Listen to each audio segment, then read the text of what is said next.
Chapter 1. The Myth of Loud Power. Let's start with a brutal truth no one talks about in the self-help space.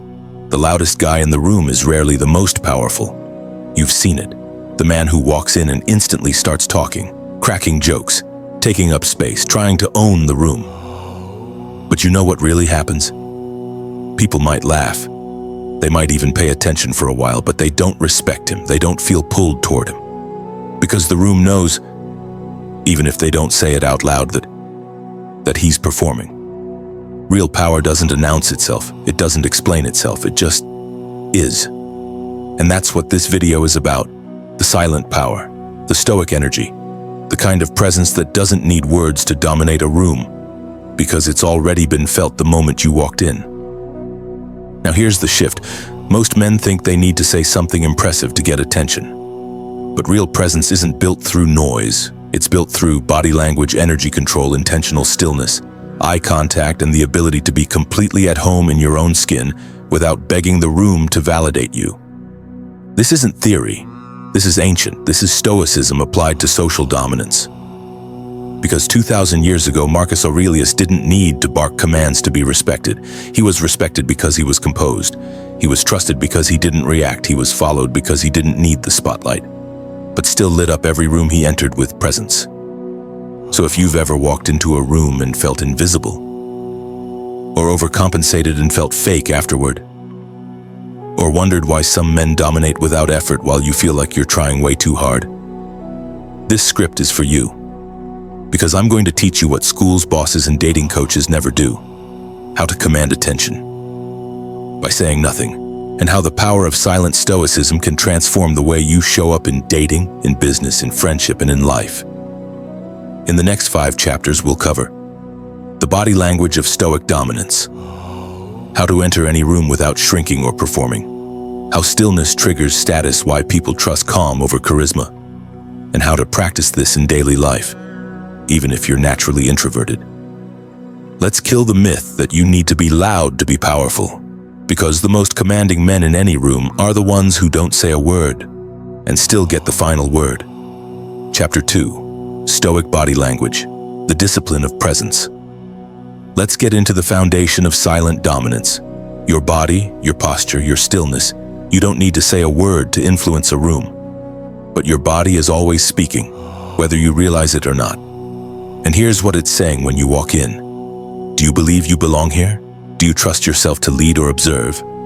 Are you hunting for approval or radiating self-respect? Because body language is the language of power.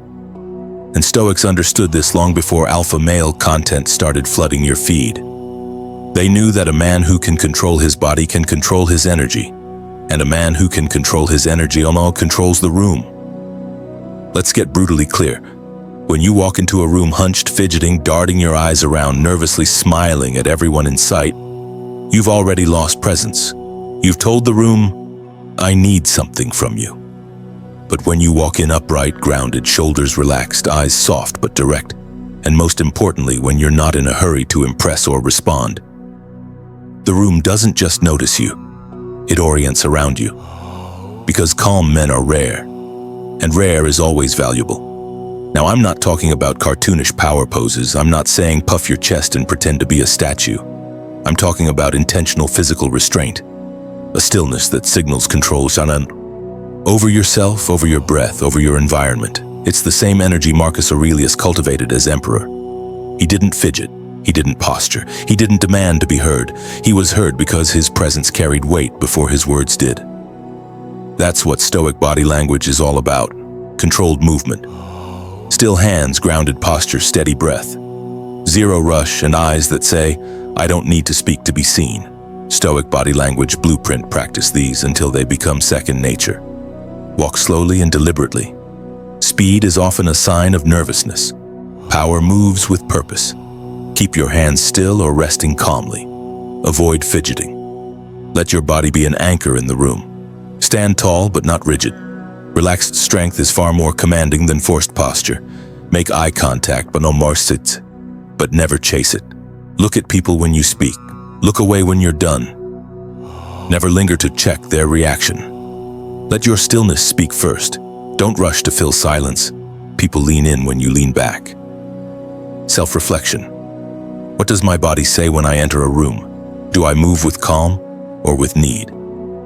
If I couldn't speak for a full hour, could I still influence the people around me? Because if the answer is no, then this is your new practice. Master your body. Control your movement. Let presence replace performance. Because in the age of noise, nothing speaks louder than stillness. Chapter 3. The power of entering without performing. Let's talk about entrances, because the moment you walk into a room, and whether it's a business meeting, a date, a party, or a dinner, you're being evaluated, not by what you say, but by how you carry yourself before you speak. Most men walk into rooms like they're hoping to be invited in. They shrink, they rush to greet, they look around anxiously, searching for cues, and they start performing, smiling too much, nodding excessively, injecting comments or jokes they don't really believe in, all in an effort to be liked. But here's the Stoic truth. If your presence depends on performance, you don't have presence. Presence is not something you turn on when people look at you. It's something you radiate before they even notice you. And that starts the moment you walk in.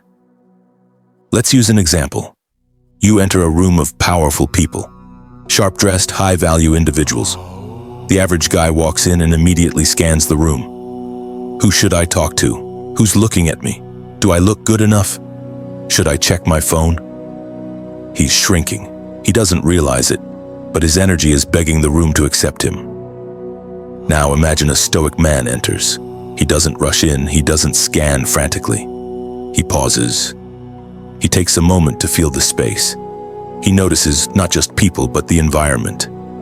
And then he moves, not to impress, but to observe. He's not performing. He's not trying to fit in. He's simply occupying space, like he's allowed to be there because he already decided he belongs there. And that is magnetic. Most people's energy says, "Motam, please let me belong here." Stoic energy says, "I already do," not from arrogance, but from certainty. Because when you stop trying to convince people to like you, you give them the space to be curious about you instead. And that space, that pause, that's tension, that's presence, that's power. Stoic entrance ritual. Train this until it becomes your baseline. Before walking in, take 2 deep, slow breaths. Let go of all urgency. Power walks slowly. Pause at the threshold. Not dramatically, just long enough to get still before you enter. You're not rushing to be seen. You're choosing to be felt. Survey the room without rushing to connect. Let your attention move slowly. Don't seek eye contact. Allow it to find you. Do not reach for your phone. Phones are modern shields. A Stoic doesn't hide. He holds the moment without escape. Self-reflection. When I enter a room, am I performing or observing? Do I look for validation before I even sit down? What would happen if I entered with zero need to be liked? Because here's the paradox. When you walk in without needing to be noticed, you often become the most noticed man in the room. Not because of what you say, but because of what you withhold. Chapter 4. Stillness over speech. The status of the unmoved. Let's talk about one of the most overlooked forms of dominance, stillness. In a world addicted to movement, noise, constant stimulation, and fast reactions, stillness is not just rare. It's powerful, it's status, and the reason is primal. In nature, the most dangerous animal in the room is never the loud one. It's the one who doesn't flinch, the one who doesn't react, the one who's coiled, focused, controlled. That's the energy of stillness, and that's why the Stoics lived by it. They understood that a man who can stay still when others get triggered commands instinctual respect, because stillness means control, and control means strength. Now apply this to any high-stakes environment, a business meeting, a room full of peers, a date where you're being tested, a confrontation with someone emotionally unstable. The average man gets flustered, he fidgets, speaks too fast, tries to fill silence, or worse, defends himself before he's even attacked. But the Stoic, he doesn't flinch, he doesn't rush. He holds his position, physically and mentally, not because he's trying to dominate, but because he's already decided, I don't need to prove anything to keep my ground. That is the status of the unmoved. Let me make something clear. Stillness isn't about being passive, it's about being centered. It's the refusal to be pulled in 100 directions by every look, opinion, or micro-expression. It's the discipline to let silence stretch and still feel safe inside it. It's the calm smile in the face of passive-aggressive jabs. The slow blink when someone's trying to provoke you, the willingness to say nothing because you already know your value isn't up for negotiation. And people feel that. They might not be able to name it, but they'll feel it. And they'll adjust their energy to match yours on denim or remove themselves from your frame. Either way, you stay in control. Stoic stillness training practice non-reaction. Throughout your day, when someone says something awkward, aggressive, or emotional, pause, breathe, observe. Let them fill the space. Use silence intentionally. When someone asks you a question, don't rush to answer. Give it space. Make them sit with the weight of your presence. Embrace slow movement. Stop jerky or rushed gestures. Let your body signal composure. Move like you already own the room. Hold eye contact without emotional attachment. Don't search for approval in their response. Just hold them. Calm, unshaken. Self-reflection. Can I remain still when others are uncomfortable? Do I instinctively fill silence to escape tension? What would change if I trusted that my presence, not my words, is the most powerful thing I offer? Because here's the secret. When you stop chasing control, you begin to radiate it. And that kind of stillness, it's not empty, it's charged. Chapter 5. Why people trust calm, not charisma. Let's flip the script on something you've probably been told your whole life. You need to be charismatic to win people over. But here's the truth most men eventually figure out. Charisma gets attention. Calm earns trust. Charisma is loud, flashy, performative. It lights up fast and often burns out just as quickly. But calm is sustainable. It's solid. It doesn't change depending on the room, the mood, or the audience. And in a world full of men who are constantly trying to sell themselves, the man who doesn't need to sell anything becomes the most trustworthy figure in the room. Let's break it down. Why do people instinctively trust calm individuals? Because calm implies control, and control implies competence. You trust the pilot who sounds relaxed. You trust the doctor who doesn't panic. You trust the man who doesn't raise his voice when challenged. Because deep down you know, if he can stay calm when everyone else is losing it, he's not faking this. He's built for this. Now think about how this plays out in your own life. On a date, when she tests you emotionally, do you flinch or fold? In a negotiation, when someone presses you, do you talk faster or start defending?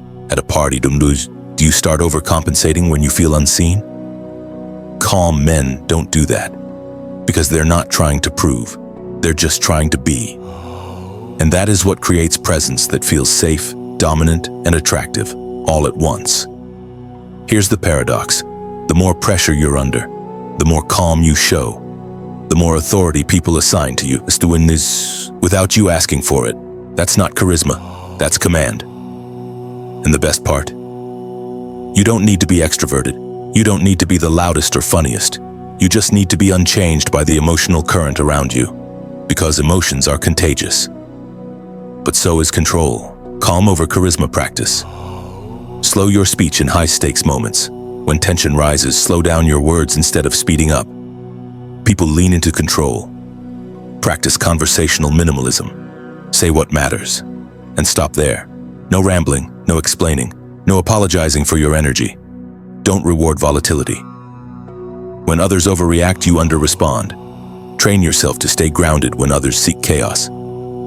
Check your breath. Anxiety is loud, calm is silent. If your breath is rushed, your presence is scattered. Self-reflection. Do I rely on charisma to compensate for insecurity? Have I built a presence people can trust under pressure? When others react emotionally, do I join them or steady them? Because here's the truth. Charisma makes people like you, but calm makes people follow you. And the man who commands a room without words isn't the most entertaining. He's the most centered. Chapter 6. Final reflection. Become the center of gravity. We've spent the last 5 chapters breaking down the mechanics of presence.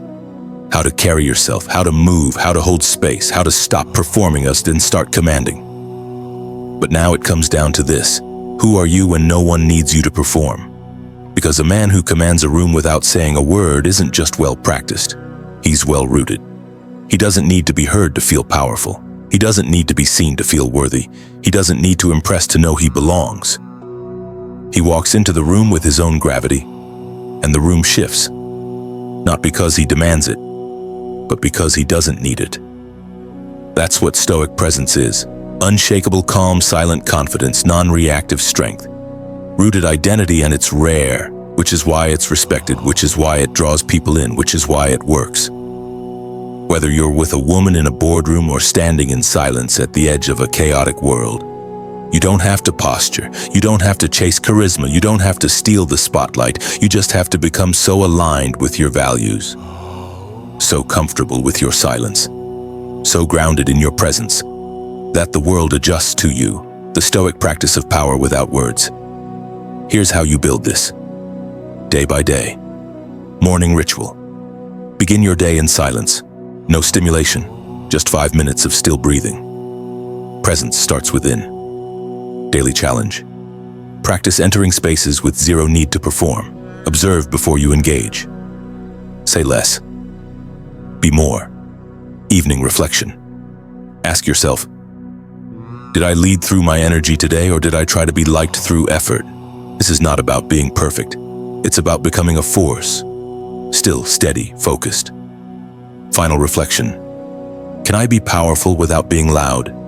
Can I hold attention without chasing it? Can I be magnetic without speaking a single word? Because when you can, you become untouchable. Not arrogant, not withdrawn, but rooted, respected, remembered. And in every room you enter, you don't need to introduce yourself. Your energy already has.